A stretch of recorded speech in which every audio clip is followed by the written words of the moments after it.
মানে স্পিকার, হরিজন সম্প্রদায়ের লোকেরা আমাদের দেশে বিশেষ করে ঢাকা শহরে কিছু কিছু এলাকায় তারা যুগের পর যুগ, ডিকেডের পর ডিকেড তারা সেবা দিয়ে আসছে। তাদের একটা সম্প্রদায়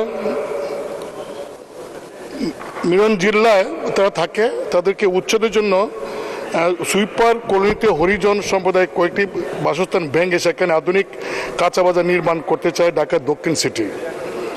আধুনিক কাঁচা বাজার নির্মাণের জন্য জায়গা খালি করতে গতকাল মঙ্গলবার বেলা 11টা থেকেই শতাধিক পুলিশ উচ্ছেদ অভিযান পরিচালনা করতে যান, কিন্তু হরিজন সম্প্রদায়ের বাসিন্দারা তাদের স্কুল পড়ুয়া সন্তানদের তীব্র প্রতিবাদের মুখে রাত 9টা পর্যন্ত উচ্ছেদ অভিযান চালাতে পারেননি। মাননীয় স্পিকার, এখানে প্রায় 3000-এর মতো হরিজন সম্প্রদায়ের তারা বসবাস করেন বহুদিন যাবৎ, যুগের পর যুগ।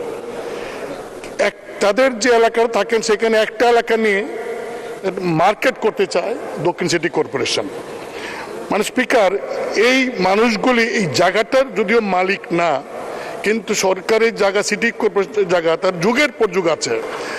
তাদের একটা দাবি ছিল আগে থেকে, তাদেরকে যদি এখান থেকে উচ্ছেদ করতে হয় তাহলে অন্তত একটা অল্টারনেটিভ ব্যবস্থা করে যেন উচ্ছেদ করা হয়।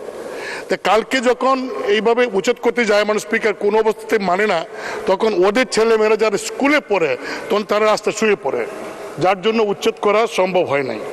আমি আপনার মাধ্যমে সংসদ নেত্রী মাননীয় প্রধানমন্ত্রী অনুরোধ করব যে তাদের বিষয়টা মানবিক দৃষ্টিভঙ্গি থেকে তাদেরকে একটা অল্টারনেটিভ ব্যবস্থা না করা পর্যন্ত যেন এখান থেকে তাদেরকে উচ্ছেদ করা না হয়।